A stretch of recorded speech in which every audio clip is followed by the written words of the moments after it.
America में जलते झंडे, बीजिंग की बंद फैक्ट्रियां और भारत के बॉर्डर पर उड़ते फाइटर जेट्स। क्या आपको लगता है कि दुनिया में शांति है?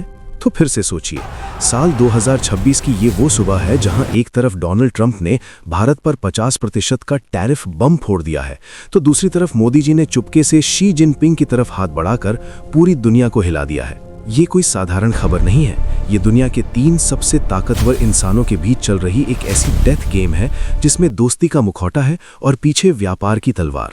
इंटरनेट पर लोग इसे द ग्रेट बिट्रेयल कह रहे हैं।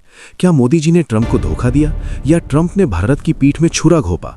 आज हम पर्दा उठाएंगे उस कड़वे सच से जिसे मुख्यधारा का मीडिया आपसे छिपा रहा है। बज़ रिपोर्ट्स के मुताबिक ट्रंप ने आते ही भारत को टैक्स किंग घोषित कर दिया है। सच तो यह है कि ट्रंप की अमेरिका फर्स्ट नीति ने भारत के आईटी और कपड़ा उद्योग की कमर तोड़ दी है। ट्रंप का साफ कहना है, अगर मेरा फायदा नहीं तो तुम्हारी खैर नहीं। इंटरनेट पर ट्रेंड हो रहा है कि कैसे अमेरिका ने दोस्ती के नाम पर भारत को रूस से तेल खरीदने के लिए मजबूर किया और फिर उसी तेल पर पाबंदियां लगा दी। लोग पूछ रहे हैं, क्या भारत वाकई अमेरिका का दोस्त है या सिर्फ एक बड़ा बाजार? लेकिन असली कहानी यहां शुरू होती है।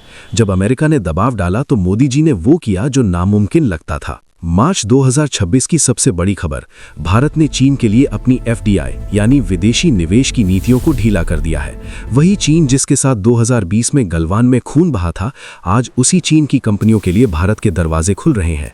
इंटरनेट पर गुस्सा है कि ये शहीदों का अपमान है या कोई गहरी कूटनीति। सच ये है कि भारत की अर्थव्यवस्था चीनी सप्लाई चेन के बिना अधूरी है।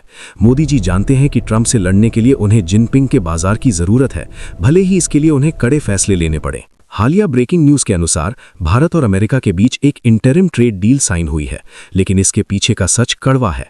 ट्रंप ने भारत से 25% एक्स्ट्रा टैक्स हटाने के बदले $500 बिलियन के अमेरिकी सामान खरीदने का वादा लिया है।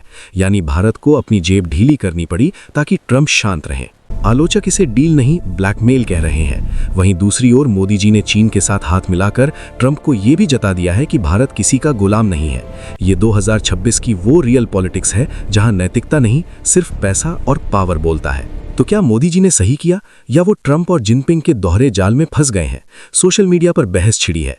कोई उन्हें विश्व गुरु कह रहा है तो कोई कह रहा है कि भारत 2 नावों की सवारी कर रहा है जो कभी भी डूब सकती है। हकीकत यह है कि 2026 में कोई भी दूध का धुला नहीं है। यहाँ हर कोई सिर्फ अपनी गद्दी और अपनी तिजोरी बचा रहा है। आपको क्या लगता है, क्या चीन पर भरोसा करना भारत की सबसे बड़ी गलती होगी या ट्रंप के साथ ये डील भारत को डुबो देगी? अपनी राय कमेंट्स में जरूर दें, क्योंकि ये युद्ध अब टीवी पर नहीं, आपकी जेब और आपके मोबाइल पर लड़ा जा रहा है।